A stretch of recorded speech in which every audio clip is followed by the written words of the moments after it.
né? A gente está num momento de taxa de juros alta que, poxa vida, tudo que puder receber é interessante para fazer esse caixa e fazer... Nós, quando criancinhas, não fomos educados nem a advogar. Ninguém sabe. A gente precisa ter um foco no crescimento. Não faz sentido você trabalhar para gerar só a sua receita. Isso para mim.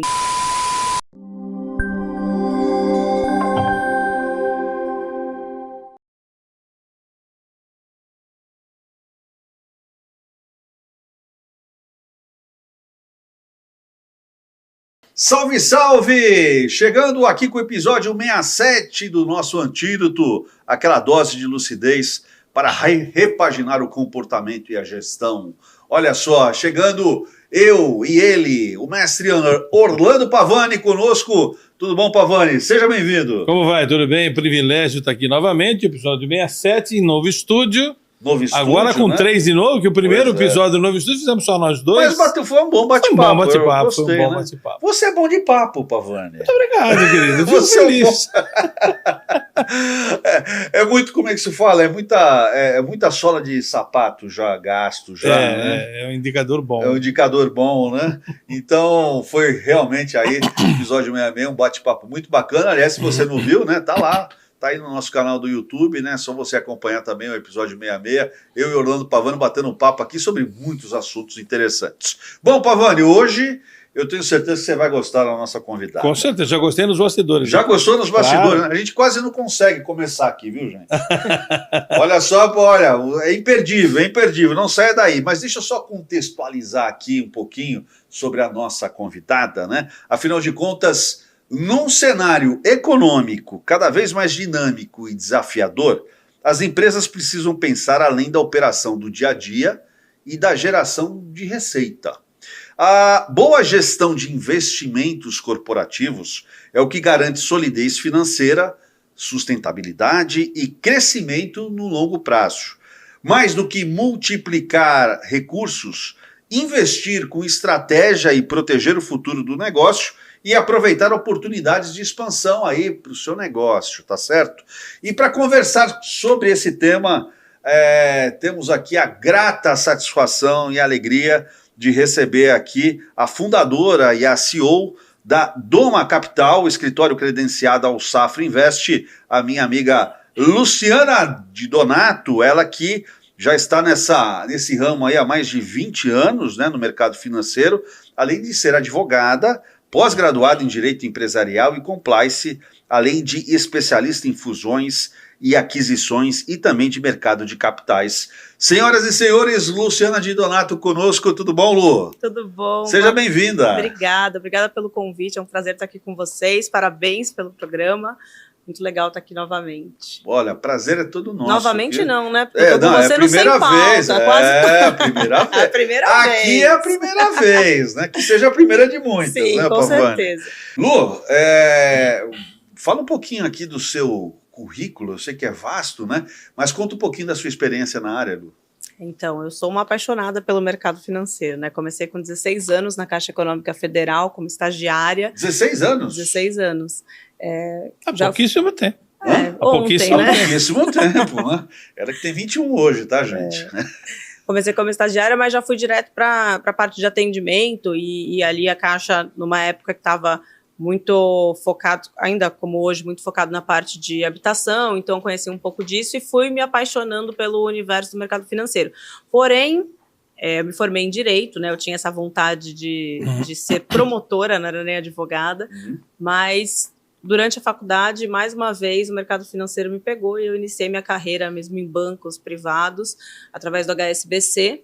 Então, eu passei pelo HSBC, Citibank, Banif, que era um banco português aqui, que tinha uma grande expressão na colônia portuguesa aqui em Santos, Itaú, onde eu tive a oportunidade de trabalhar dentro do jurídico do Itaú, na parte de diretoria de crédito, onde eu aprendi muito sobre crédito, principalmente para empresas, né? Já atendia empresas, e depois dessa fase de bancos eu me voltei para a consultoria empresarial, né, que fazia muito sentido dentro do que eu já trabalhava, e depois de um período voltei para o mercado financeiro através das corretoras, então passei pelo BTG, pela XP, até chegar o convite do Safra para abrir o primeiro escritório do Safra Invest aqui em Santos, né, onde a gente atua, de fato, no atendimento 360 graus, preocupando muito com todas essas diretrizes que as empresas precisam ter, né? Você ali fez a introdução e praticamente eu não tenho o que falar, porque é exatamente isso que você colocou, né? É tentar gerir da melhor forma possível os recursos da empresa, para não só, né, multiplicar riquezas, mas também para proteger patrimônio, para a organização financeira e para a organização institucional também. Legal. E a Doma Capital, portanto, com a chancela de nada mais, nada menos do que a Safra, né? Aliás, falávamos fora do ar, você conhece lá, né? Conheço, foi meu cliente no passado bastante distante, mas sim, conheço um pouquinho, na época do Moisés Safra, do José Safra. Tive a oportunidade de prestar um grande serviço de consultoria por uma outra empresa de consultoria, a Zanck. Tive o privilégio de conhecê-los. O que, na área dos investimentos, Lu, né, você ter essa credencial, essa chancela, né? Porque eu imagino aqui que um dos requisitos, talvez básicos, inclusive, né, nessa área, é ter você ter a confiança, né, de um banco, né, como o Safra por trás, né? O Safra é um dos bancos mais tradicionais, né, do Brasil, um banco de 180 anos, que além da tradição... É o banco mais antigo? É, o banco mais antigo hoje que está operando no Brasil. Além da tradição e solidez, ele tem um viés muito criterioso. Então, hoje você vê, o Safra não é exposto a nenhum tipo de situações ou de especulação em relação ao mercado financeiro, exatamente por prezar muito disso. E na parte de investimento, sempre foi um banco com muita tradição e com muitas estratégias positivas, né? Então a gente vê que hoje o Safra, sendo muito criterioso nisso, nos fez também, né, ter esse viés para aceitar a oferta de ser o primeiro escritório aqui em Santos, que isso para a gente também é muito importante, exatamente por casar muito bem com as nossas convicções dentro desse mercado, né? Que é essa tradição, essa confiabilidade, essa solidez que a gente pode passar para o cliente, é o que faz muito sentido para a gente. Legal. Hoje, o nosso podcast aqui, Lu, a gente fala bastante sobre gestão, sobre comportamento, né? E aí minha pergunta para você é o seguinte, como é que você observa hoje essa relação dos empresários com relação à maturidade nos investimentos das empresas hoje, dentro das empresas? Acho que grande parte, né, eu considero ainda muito... embrionário talvez seja um pouco demais, mas eu acho que a preocupação maior dos empresários hoje é em sempre gerar mais lucro. Então, é viver aquele momento tentando gerar mais lucro, ao invés de se preocupar com uma base mais sólida, né, com a possibilidade de gerar lucro através do que ele tem ali no dia a dia mesmo, de repente uma remuneração melhor do fluxo de caixa, uma estratégia melhor de crédito para que aquela empresa possa, ao invés de tomar um capital de giro, faça um outro tipo de negócio como uma emissão de dívida, é ter uma visão mais ampla. A gente ainda tem uma visão dos empresários, isso eu falo na minha posição com experiência de consultoria, né, que eu já tive, ainda não conhecem o mercado e por isso nem sempre fazem as melhores escolhas, por não ter acesso a isso. Então, acho que a parte de investimento, o cliente, o empresário, ele sempre se preocupa em ter investimento na pessoa física. É isso aí. Né? É que a pessoa física esteja bem capitalizada. Mas é aquela coisa, né? Aquele velho ditado, sócio rico, empresa pobre. Né? Então, se você não pensa numa estrutura de base para a empresa, para que a empresa ande sozinha, para que a empresa tenha investimentos, para que a empresa seja capitalizada, muito possivelmente lá na frente você vai ter que usar do seu recurso pessoa física para colocar na empresa. Então é importante que a empresa tenha essa visão e que o empresário tenha essa visão de que a empresa precisa ter um fluxo próprio de investimentos. Que isso, da mesma forma que ele se preocupa ali com o prolabore, com as retiradas, em fazer uma reserva para esses investimentos na pessoa física, que isso também seja feito na pessoa jurídica.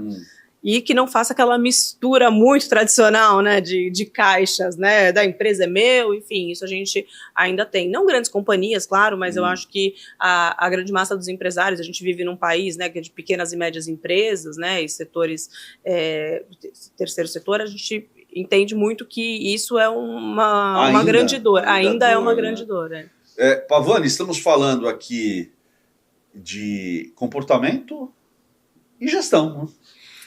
Dentro das organizações, né? Eu acho que sim. Eu queria fazer uma pergunta. No âmbito do nosso documento, os referenciais de exemplaridade da primazia da gestão, Luciana, eu vejo que o empresário ele tem uma visão de que o lucro só vem da sua operação, né? Como você falou. Se ele vende produto B, o lucro tem que vir da venda do produto B. Se ele presta o serviço alfa, ele tem que ganhar dinheiro com a venda do produto do serviço alfa. E pouco ele pensa em ganhar dinheiro com o próprio dinheiro, né?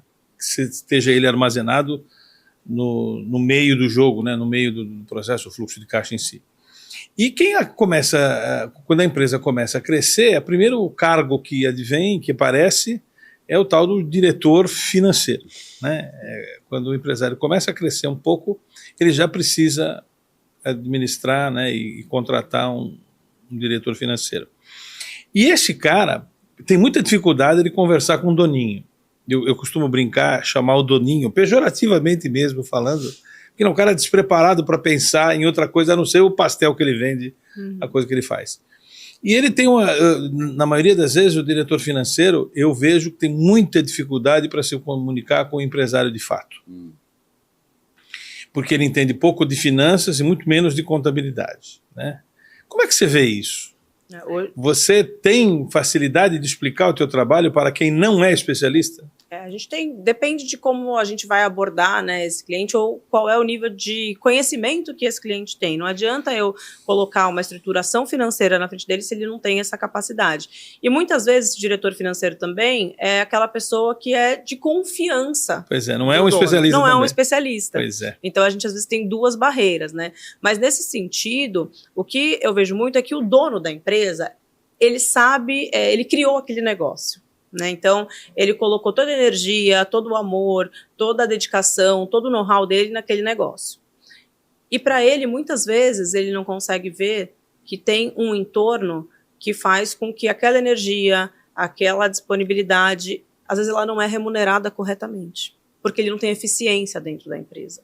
E muitas vezes o próprio diretor financeiro não tem conhecimento disso, de mecanismos ou de possibilidade de fazer essa estrutura, né, esse organismo funcionar melhor, de uma forma mais eficiente. Por exemplo, quando a gente chega, às vezes, em companhias que faturam 2 milhões mês, e a gente fala, poxa, você fica com um fluxo de caixa parado na sua conta, porque eu pago conta, não adianta eu aplicar, senão eu pago IOF, mas você conhece mecanismos de remunerar o seu fluxo de caixa? Poxa, às vezes no final do mês, você consegue pagar um funcionário com isso, né? E quando a gente fala disso, num país em que a gente conta ali na ponta do lápis, né, os pagamentos, principalmente quando o empresário tira do bolso para colocar na empresa, porque ele acredita naquilo, é o negócio dele, essa eficiência que ele deixa de realizar custa caro no final. A gente está num momento de taxa de juros alta que, poxa vida, tudo que puder receber é interessante para fazer esse caixa e fazer novos investimentos. E eu acho também, muitas vezes, o que o empresário quer é o imediatismo, né?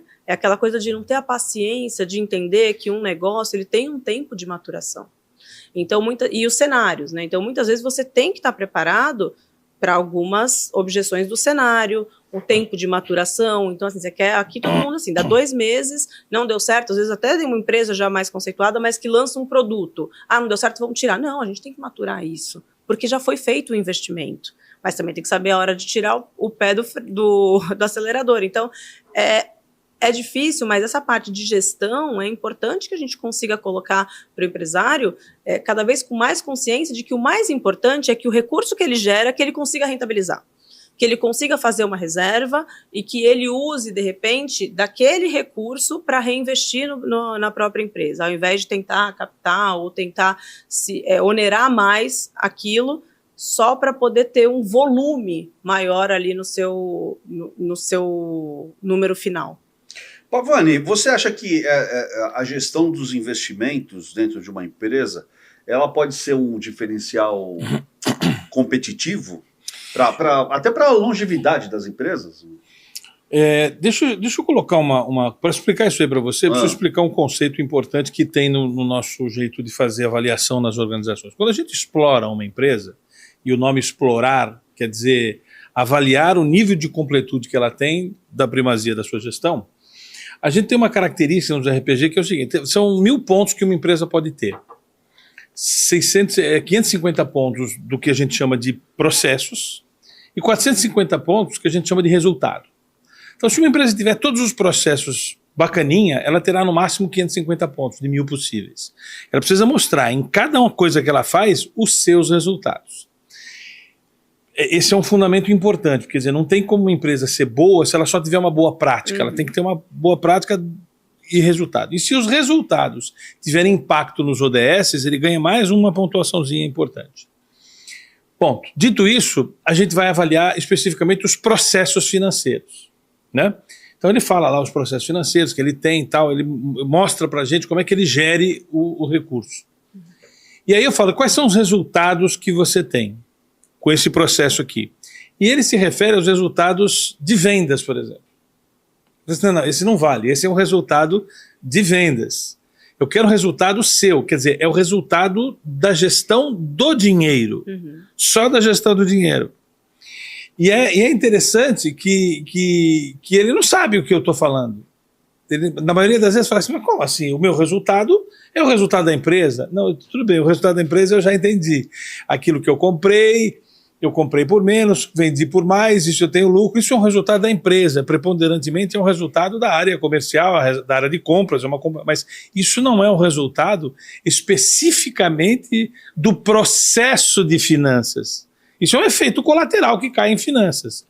Então eu vejo que se a gente fizer a gestão financeira, que é uma coisa que nós, por exemplo, não prestamos consultoria.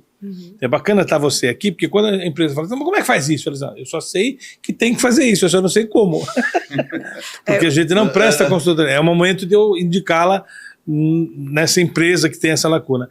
Mas ele está longe de saber o que eu estou falando. É resultado da gestão do dinheiro só, mais nada. Ele fala, mas isso é pouco perto do lucro. Não, mas é pouco, mas pode significar... se você traduzir isso, poxa, só esse dinheiro aqui remunerou 10 pessoas no ano.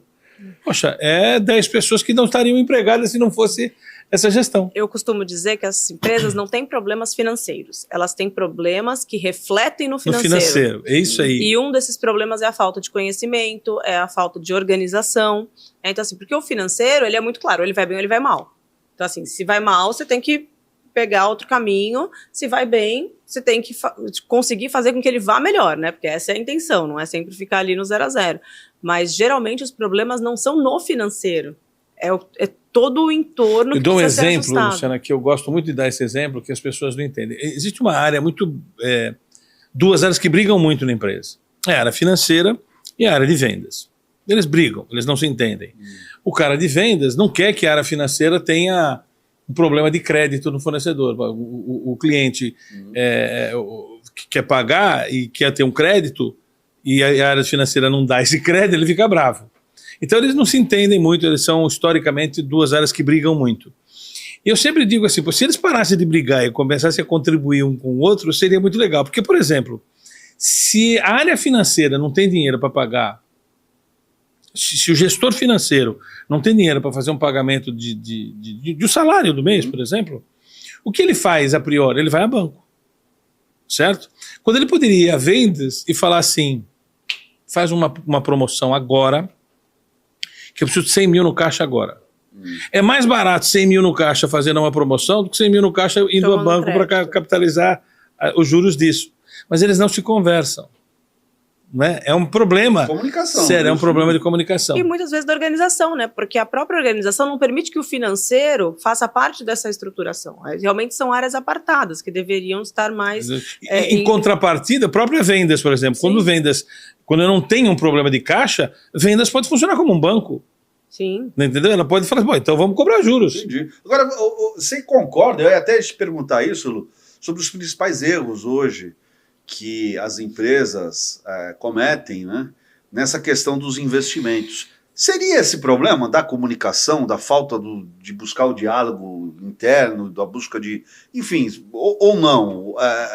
Quais são esses erros maiores hoje que as empresas... Eu até complemento a pergunta dizendo assim, você não acha que o comportamento, o perfil comportamental do gestor financeiro, seja ele especialista ou não, ele é muito de cátedra? Ele não é um cara de comunicação, ele não gosta muito de falar com os outros? Geralmente sim, né? É sempre mais analítico. E isso reflete diretamente nessa comunicação, porque ele olha números e se desespera com números, ou atua de uma forma, né? Ou os números estão bons, e aí ele não sabe nem, às vezes, o que fazer. Esses números estão bons, o que nós vamos fazer com esses números bons, né? Por quê? Porque muitas vezes também a decisão não está na mão desse cara. Pois né? Não está na mão. Então, assim, exatamente, essa falta de comunicação, porque às vezes eu já passei por essa situação em diversas empresas. O financeiro, ele tá ali, entende um pouco melhor o que a gente propõe para a parte de investimentos, mas o doninho, como você chama... É o problema. É o problema das organizações. Ele acha que não tem que fazer dessa forma. Que não, então vamos comprar mais, vamos colocar mais. Mas, de repente, você sobrecarrega uma área da empresa que não vai dar vazão àquilo. Então, assim, eu vejo empresas, vamos falar de vendas, que tem um estoque gigantesco e um caixa zerado. E não tem força de vendas para vender aquele produto. Então, que sentido que fez em investir em estoque? Eu estou investindo no meu negócio, mas com qual sentido? Com qual ideia, com qual planejamento disso? Quando você está no investimento, que você pode ter liquidez, né, e que te dê uma rentabilidade com liquidez. Então, se surge uma oportunidade de você ter investir um pouco mais, você pode usar essa liquidez e fazer um investimento no estoque, ou de repente investir em pessoa mesmo, em força de trabalho, para que você gere mais demanda, e aí você coloca... Eu vejo empresas que estão com estoque absurdo e não tem força de venda e não gera caixa. Né? E isso não falo só no físico. Um dos principais, tem gente que defende que uma empresa vai bem olhando o caixa, tem que ver o caixa, não é nem a questão econômica, caixa, ela tem caixa, ela tem poder. Eu acho, inclusive, tem uma frase que eu gosto de usar, não sei se ela cabe aqui, vê se você concorda comigo. Uma empresa não fale, não quebra, ela é assassinada pelo seu doninho, na grande maioria das vezes. É o dono o responsável por matar a sua empresa aos poucos. Porque tem uma outra teoria que eu digo assim, quanto melhor a empresa vai, quanto melhor a empresa vende, por exemplo, que é onde entra a receita, menos ela faz gestão. Menos ela se sente responsável por fazer gestão. Explique. Porque ela fala assim, eu tenho dinheiro, então tá tudo bem. E é aí que ela não percebe as ineficiências que estão ali. O dinheiro encobre a ineficiência. E aí que está o erro. O principal erro, na minha opinião. Tudo gera de uma forma no comportamento, né? Porque, veja, quando o dono tem essa atitude, ele é o exemplo daquela empresa. Ele é o exemplo. Não tem por que o dono não estar na empresa e o funcionário vai falar, se o cara não está aqui, por que eu vou me dedicar a isso? Se ele não está preocupado com isso, por que eu vou me preocupar com isso? Então, assim, a gente, o dono da empresa é o espelho, é a cara da empresa. Não tem como, a não ser que você tenha uma gestão feliz ou infelizmente. Exatamente. Né? Mas até, às vezes, não é só a pessoa ali, é em como ele conduz isso. Às vezes, o cara não quer mais estar ali na empresa, mas ele deixou tudo estruturado para que aquela empresa funcione e que as pessoas que estão na ponta disso reflitam o que ele quer daquela empresa. Agora, não adianta você falar, estou indo bem, eu tenho caixa, eu vou viajar e deixa aí que o povo se vira. Não pode funcionar assim. Porque a empresa é um organismo que você tem que dia a dia alimentar, que você tem que dia a dia verificar. Olha que gancho que você está me dando, que é muito importante eu dizer isso. Eu não sei se teria uma oportunidade melhor e não daria para combinar isso, né? Eu tenho a teoria, Luciana, que a empresa, ela... Olha que frase que eu vou dizer. Pode discordar se achar que é um absurdo. Mas ela não pode seguir a orientação do dono. Ela tem que seguir uma orientação de um referencial de gestão que o dono adote. Porque senão é uma empresa gerida pela vaidade. É uma empresa gerida pelas circunstâncias que extrapolam. Por exemplo, quando eu vejo um doninho muito bom em vender, com cara de vendas, tem vários, né? O dono da CIMED, por exemplo, é um caso desse. Muitas empresas do segmento automotivo, elas são assim, a empresa vai bem porque vende. E aí de gestão ele não quer nem ouvir. Porque ele fala que se ele vende muito, ele tem boa gestão. E é bom num requisito aqui, tem 86 requisitos aqui. Você é muito bom em vender, mas você não está olhando a gestão de maneira completa. E é isso que que orientei minha vida para isso, né? O quanto a excelência de um pedaço caracteriza a falta de virtude do outro. Porque o grande problema nesse caso, né, específico que você está colocando, é o que você falou, é o ego. É o ego. E quando a gente deixa o ego administrar o negócio... Doninho tem ego? Opa! Eu chamo de Doninho, cara, disso. Quando a gente... E aí eu acho que tem dois fatores, né? Tem alguns que, de fato, não têm o conhecimento, e muitos eu vejo que tem até a humildade, mas falta conhecimento e atitude, muitas vezes, porque só o conhecimento sem atitude também não adianta muita coisa. Mas, muitas vezes, o ego não permite que ele entenda que ele não é bom em alguma coisa. Porque se o cara for muito bom em vendas, mas ele entende que ele precisa de alguém fazendo a gestão, beleza. tá tudo certo. Tá ótimo. Mas geralmente ele acha exatamente isso, que ele é bom em vendas, então que a gestão ele faz também, porque se ele vende tem que todo mundo seguir o exemplo dele. A área comercial tem que seguir o exemplo dele, mas tem que ter uma diretriz para isso. Não tá errado. Tá certo ele vender bem, é um aplauso que tem que dar. Mas tem que ter uma diretriz, tem que ter um lado que olhe isso. Gestão é um aspecto que envolve 10 temas, na nossa visão, são 10 temas. Se ele for brilhante num tema, especificamente num tema que é vender, ele esquece os outros 9. Essa é a minha experiência prática. Sim. Ele é bom em um, ele esquece os outros 9. Mas e é isso que faz ele ter uma... Mas posso discordar? Pela primeira vez em vários episódios aqui já, né? Mas talvez não é que ele não... É que, na verdade, não seja talvez o perfil da pessoa. Não, mas esse é o problema. E aí ele precisa procurar alguém. Mas ele não procura. Estou apontando aqui. Mas ele não procura. Ele ignora completamente a sua lacuna. E não está a fim de descobrir a sua lacuna. Ele simplesmente compensa uma ineficiência pela sua eficiência. Entendi. E aí ele perde a noção do todo. E convive com isso. Muito bem, obrigado. Eu, até aproveitando esse queijo, eu parei de fazer consultoria porque eu tenho, né, para mim que a consultoria ela tem que ter um começo, meio e fim. Você vai na empresa para... Puxa, que frase maravilhosa. Porque tem empresa de consultoria que acha que não.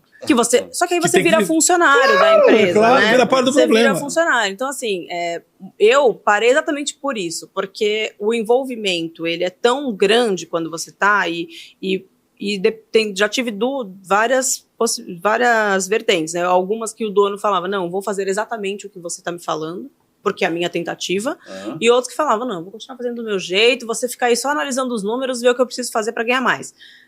E aí, a gente precisa saber a hora de dar um freio, por quê?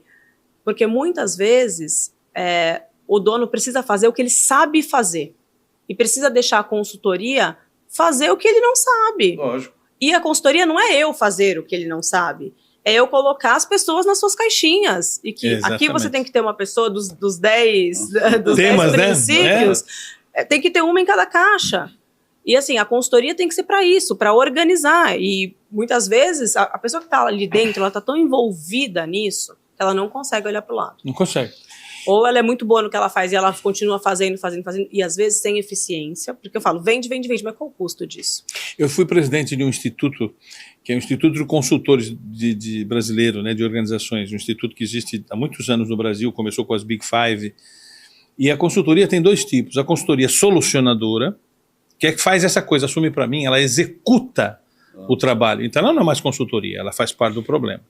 E a consultoria instrumental, que é essa que eu defendo hoje, que é a consultoria que dá instrumentos, que não executa. E que tem uma parte que ela fala assim, ó, chega, agora você tem que ir sozinho com as suas pernas. Porque senão ela não instrui, ela não instrumentaliza ninguém, ela fica executando e vira parte do problema. Vira uma força de trabalho. Você coloca um funcionário lá que vai organizar o que você vai falar. E todo o problema ainda está ali. Se você tirou aquela peça dali, voltou para o zero. Então não faz sentido se você não consegue ter esse diálogo, essa comunicação, que muitas vezes o dono nem sabe que não tem essa comunicação. Mas você saiu da consultoria porque se sentiu virando esse ativo da companhia? Já estava. Minha última empresa, eu fiquei 3 anos lá dentro, assim, eu já me envolvia com todos. Finalizou. Na verdade, foi uma consultoria planejada, né? Que era Quer dizer, chegou uma hora, quando ela percebeu que não era mais consultoria. Não, eu já tinha crachá, já tinha até cargo lá. Eu falei, gente, eu não trabalho aqui, não tem essa necessidade. Mas foi muito bom, foi um super aprendizado, mas a gente também, essa consultoria, ela tinha um começo, um meio e fim, que o fim demorou um pouco mais, mas a gente conseguiu chegar no objetivo, que era uma venda da empresa, né, então fiquei durante quase 6 anos fazendo a consultoria não full time, né, eu tinha outras empresas, mas trabalhando para chegar naquele resultado. Então, assim, apesar de ter se estendido, porque tinham vários fatores, era uma empresa do zero mesmo, que a gente estava estruturando, o dono sabia muito bem o que ele estava fazendo, mas ele não tinha uma gestão disso tudo. Então, a gente precisou organizar todas as caixinhas até chegar num resultado e concretizar essa venda. Mas é uma coisa tão estressante, porque aí é aquela coisa, vendemos, e agora eu faço o quê? Porque agora eu tenho que achar outra que eu vou ficar aqui tentando estruturar para vender a empresa. E aí você entra ali no dia a dia e você vira um funcionário. E essa é a sua sabedoria em sair na hora certa. Exatamente, né? Então, assim, concluímos, vamos fazer. Mas, na verdade, assim, eu parei a consultoria mesmo porque um pouco antes na pandemia ainda, a gente conseguiu vender no meio da pandemia, mas eu engravidei de gêmeos e a minha consultoria era muito ativa, eu viajava para fora da cidade, não ficava aqui aí tão... teve que botar um pé no freio. E aí eu tive, né, eu voltei de fato para trabalhar, eles tinham 6 meses, então assim, para mim era difícil de sair e voltar para essa rotina que você sabe que é uma rotina insana, né, super corrida. Esse é um dos fatores que me faz repensar um pouco a minha velocidade, porque eu viajava, teve um ano que minha mulher trocou mala comigo no aeroporto. Eu já fiz isso também. Chegar, só trocar a mala e ir embora de novo. Não, mas eu nem cheguei em casa. Ela trouxe a mala nova e trocou, dei um beijinho e tchau. Mas essa é a vida. Agora, deixa eu aproveitar aqui. Eu gostei dessa história dos doninhos, tá? E Doninho rende, né? Isso aqui rende, né? Mas ainda falando em comportamento, como é que vocês lidam, primeiro a Lu aqui, com esses doninhos teimosos? Principalmente nessa área financeira, eu imagino, né? Aquela situação que você chegue para o doninho e fala assim, olha, o melhor caminho é esse. E aí o doninho fala assim, tem certeza, Lu? Porque para mim é esse aqui. E aí, como lidar com esses doninhos teimosos? Primeiro ponto é paciência, né? Para você tentar levar paciência, mas é tentar através de fatos mesmo, né? de instrumentos que a gente tem isso, de análises que são feitas, e muitas vezes isso não vai funcionar, não vai ter uma aceitação. E a gente também sabe a hora de falar, então segue dessa forma e tá tudo bem. Mas lidar com isso, como eu falei lá no começo, voltando um pouquinho, tem muita coisa envolvida nesse dono, né? Então é difícil de você chegar como consultor de uma parte totalmente técnica e colocar para ele que ele está fazendo errado, porque ele está fazendo tudo que ele pode por aquela empresa muitas vezes. Né? A intenção é nobre, né? A intenção normalmente é nobre. Quando a gente deixa a questão do ego de lado, né? Às vezes, muitas vezes não é ego, mas é uma afeição tão grande àquela empresa, àquele negócio, né? Aquilo tudo que ele construiu, que ele não consegue entender que ele está errando. Ele deseduca. Né? Exato. Ele deseduca. Mas tem horas que a gente tem que entender, mas esse caminho de mostrar com tranquilidade, e quando a gente já consegue, né, estar dentro dessa estrutura, é ir levando aos poucos os instrumentos para isso, né? Mas tem que ter uma cautela, porque a gente está falando também de comportamento de pessoas que também tem uma visão e uma história que é totalmente diferente da minha. Eu estou ali analisando números, analisando estatística. Eu não estou analisando todo o entorno disso, tudo que foi colocado nisso, o que o cara passou para estar ali, o quanto ele abdicou da família, o quanto ele abdicou de lazer. Então, assim, a minha régua é diferente. Por isso que eu acho que tem que ter muito cuidado e tem que ter também muita empatia para olhar para isso. Legal. Agora, na rádio, Pavani, eu já abordei muito com a Luciana sobre a questão de educação financeira, né, Lu? Que, na verdade, é cultural, né? O brasileiro, ele não teve, ou ainda continua não tendo, não sei, Lu, o que você acha, né? Essa questão, a gente não foi doutrinado sobre esse assunto, né? A gente não aprendeu, aliás, não continua ainda aprendendo, são pouquinho raros, né? As escolas que oferecem essa dentro da grade a educação financeira, né? E aí, talvez a gente vá lá para a causa raiz, talvez, também da situação, né? Você sabe, Rogério, que respondendo a pergunta que você fez a ela um pouquinho, por que o doninho, quando ele é teimosinho, o que a gente faz? Foi nessa constatação, em 1995, que eu descobri que eu tinha que abrir a Olho de Tigre. Porque a Olho de Tigre, que é a minha outra empresa, ela veio por entender que a maior lacuna para fazer a primazia da gestão eram as pessoas, eram a parte comportamental. E eu não entendia, Luciana, nada de comportamento. Eu era um administrador com mestrado em administração e consultor de carreira. Então eu fui fazer medicina, né? Fui estudar medicina mesmo, neurologia total, achei que esse era o meu caminho e abri a Olho de Tigre. Então a Olho de Tigre, para mim, é o que eu precisava para consertar esse doninho. ou todas as lideranças médias. Né? E depois isso começou a se estender para as lideranças que não eram lideranças, né? Porque hoje eu entendo que todos são líderes dos seus pedaços. É o que nós vamos fazer uma palestra no dia 25/11, aliás, já convido aqui a plateia, lá na Associação Comercial de Santos, para falar sobre holacracia. Holacracia, que é a tal da liderança transformacional. Vamos falar um pouquinho sobre isso. Onde cada um tem que ser líder do seu pedaço. A liderança tem que ser distribuída e não centralizada, como sempre foi. Então eu vou explicar lá um pouquinho sobre isso. Então, só que o problema é que esse cara que está na operação, que eu quero empoderar como líder, ele se esconde no chefinho. Ele não quer a oportunidade de crescer. Crescer como empreendedor de si mesmo. Tanto que quando eu escrevi o livro, há uma lei lá chamada Lei do Dinheiro, que é um pouquinho do que eu considero a lacuna que nós tivemos no ensino da educação financeira. Nós não sabemos. Ali tem uma lei, muito rapidinho de explicar, a gente tem que ganhar, então a lei do ganhar, a lei do economizar, a lei do gastar, torrar mesmo, e a lei do investir. Se você não fizer essas 4 coisas por mês, tem que fazer essas 4 por mês, ou quiçá por semana, ok?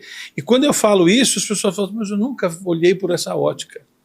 Eu sempre ganhei o meu dinheiro, e para ganhar tem que fazer renda extra e renda principal, tem as 2 rendas que tem que fazer, tem todo um conceitinho lá que eu escrevi que baseado em comportamento, em ciências do comportamento. Legal. Nós, quando criancinhas, não fomos educados nem a advogar, ninguém sabe dos seus direitos, acho que deveria ter uma matéria para vocês. Tem que aprender direito constitucional na primeira série. Educação financeira e comportamento. São essas 3 lacunas que eu acho que existem nas grades educacionais. Nós não poderíamos ser tão reféns desse conhecimento como somos. A minha geração, pelo menos, é. Legal. Gente, deixa eu passar aqui por uma parte aqui de agradecimentos. Primeiro, Orlando Pavani, vamos agradecer aqui a nossa parceira Algor. Algor, especialista em governança de inteligência artificial. Olha só que legal. Aliás, se você quiser se associar ao Algor, entra no site e vire membro, você vai entender. Todas as empresas estão usando inteligência artificial, mas governança de inteligência artificial muita gente não está. Legal. Isso vai gerar multas muito grandes. Então, a Algor é o nosso parceiro aqui. Obrigado, viu, Algor? E também os nossos patrocinadores, né? Primeiro a Axion. Axion Sistemas, nosso primeiro empresa da área de sistemas, né, de TI, que patrocina o evento e mistura a sua marca com um programa sobre comportamento de gestão. E a Bortoloni. Bortolini Imóveis. E uma imobiliária na região lá de Passo Fundo, que também mistura a sua imagem com o nosso programa. E se você quiser ser o nosso, ali que eu olho, né, ser o nosso patrocinador, pega o telefonezinho aqui, manda uma mensagem para o nosso WhatsApp corporativo e você pode patrocinar o nosso evento, é pouquinho por mês, mas você pode misturar e ajudar esse programa cada vez chegar a mais ouvidos e olhos. E Bortolini e a Axion, assim como a Algor, né? Sabe o que eles fazem? Estão pegando a marca deles aqui, ó, e anexando aqui a uma marca também muito forte, né? Das empresas aqui de Orlando Pavani, né? E é assim que as marcas crescem, né, gente? Aliando mutuamente ajudando. Mutuamente se ajudando, né? É uma lei aqui mundial, né? Nossa, tá certo? Muito grato aí aos nossos patrocinadores. Olha só, tá gostando do papo ou não? Eu falei que a gente ia bater 8 horas hoje aqui. É isso aí. Mas você que já acompanha a gente, você sabe que eu gosto de deixar vocês com gostinho, né? Aquele gostinho de acabou. Pera aí que não acabou ainda, né? Tá acabando, mas eu queria, Lu, entrar em mais um assunto aqui com você, porque quando a gente fala de investimentos, via de regra a gente pensa, no primeiro momento, ganhar dinheiro, ou fazer mais dinheiro, né? Só que quando a gente fala de investir, também existem outros propósitos, né? Um dos propósitos que a gente como empresa, né, ou como empresários devemos fazer, é pensar nos investimentos no tocante ao crescimento dos negócios e aquela palavrinha que hoje é mágica, chamada inovação, né? Como é que você tem trabalhado isso junto às empresas, né? Esses requisitos que são importantes dentro da área dos investimentos? Buscando estratégias para que isso se consolide. Então, a gente tem uma análise mais profunda dessa empresa, para entender onde está a necessidade de investimentos nessas áreas e em outras também, e criar instrumentos para que tenha recurso para esses investimentos, né? E como isso? Exatamente como a gente falou. Muitas vezes a gente vai ter que fazer uma remuneração de fluxo de caixa, muitas vezes a gente vai ter que buscar uma solução de crédito, a gente vai ter que buscar uma solução de um FDIC para poder, de repente, reduzir carga tributária. O que é FDIC? FDIC é um fundo de investimento de direitos creditórios que a empresa, basicamente, ela consegue otimizar a carga tributária dela emprestando dinheiro para ela mesma. Basicamente é isso. Entendi. Então, quando ela gera uma receita, a gente consegue otimizar essa carga tributária. Que louco isso. Chama FDIC isso. Então, assim, são estratégias, né? Muitas vezes uma holding, que a gente vai ter que entender se aquela empresa, ela comporta ter uma holding para ter uma O empresário está nos ouvindo aqui, quando é que ele deve te procurar? Qual a característica que ele deve observar internamente? Ele vai assim, eu preciso da Luciana aqui para me ajudar. Hoje a nossa estrutura, ela abrange efetivamente 360 graus de qualquer solução financeira que precisa. Também nessa parte consultiva, de análise, né?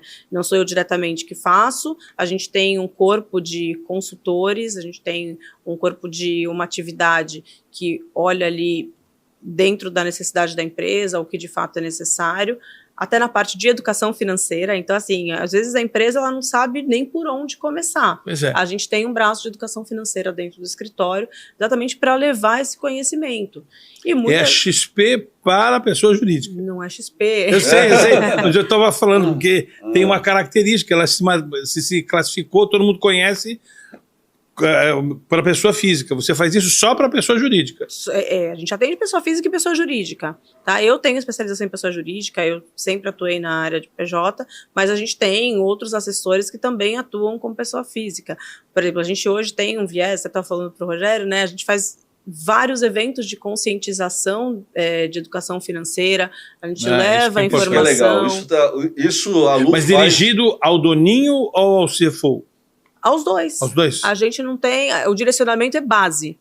A gente dá a base de educação financeira para quem entende. E muitas vezes o dono da empresa vai entender que ele não tem nada daquilo, que ele precisa ter um CFO, que ele precisa ter uma outra estrutura, ou a pessoa física também quer empreender, precisa entender como ela vai começar com isso. E a gente trabalha também muito na questão de nichos, né? Porque existem particularidades. Não dá para colocar todo mundo no mesmo bolo e achar que uma solução funciona para todo mundo, né? Então a gente trabalha muito nisso. Então, a gente tem uma parte dentro do escritório, a gente tem um assessor que tem muito conhecimento na área médica, então eles atendem as particularidades de médico, entendem como aqueles médicos, qual é o funcionamento, porque é diferente de um outro profissional. A gente tem hoje um braço dentro da parte de transportes, transportadoras e profissionais autônomos do transporte.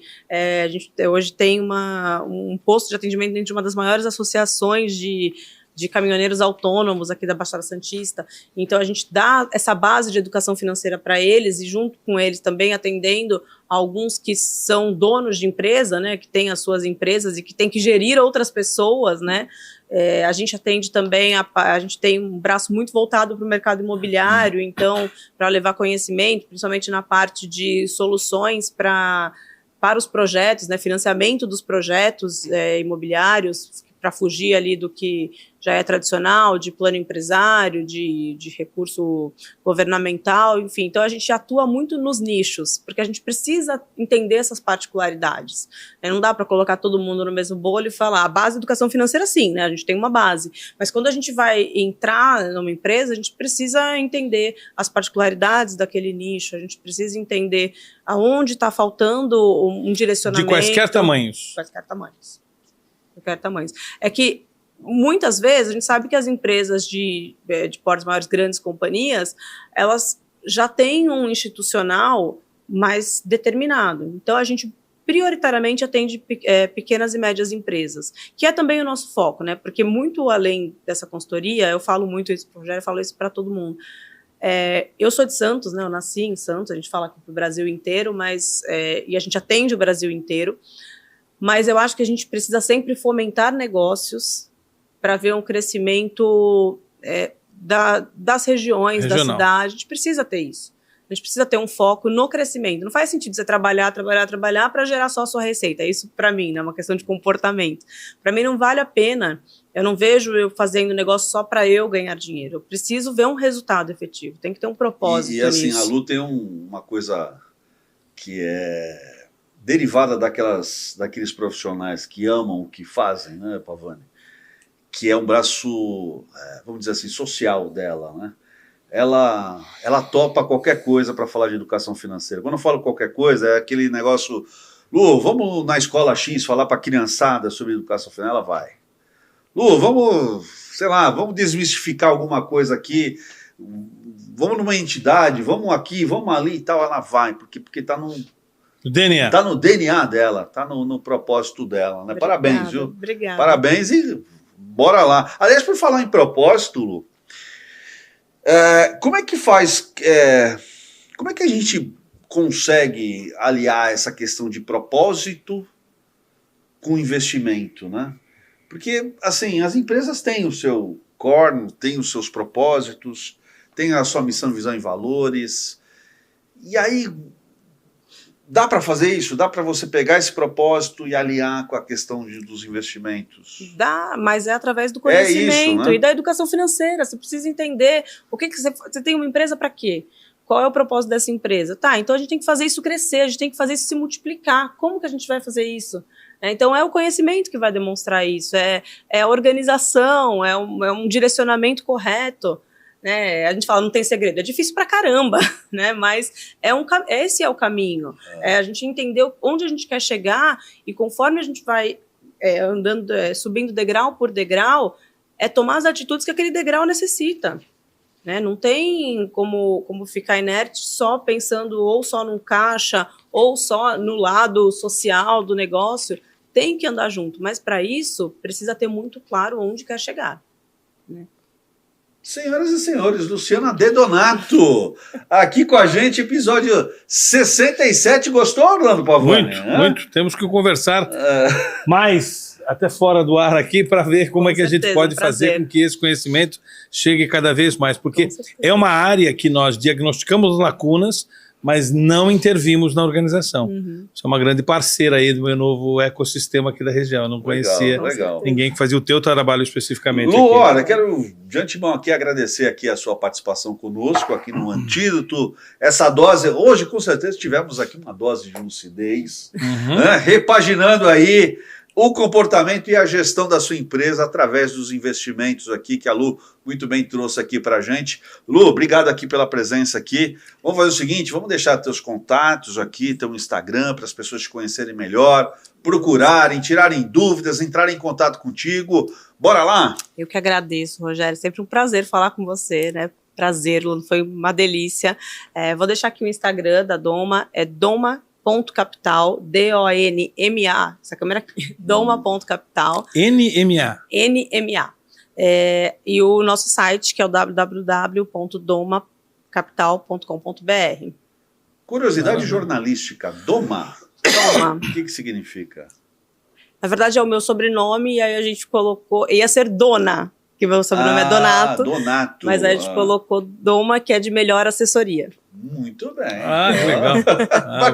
Bacana. Pavani, obrigado aqui por mais, eu que agradeço mais essa participação aqui.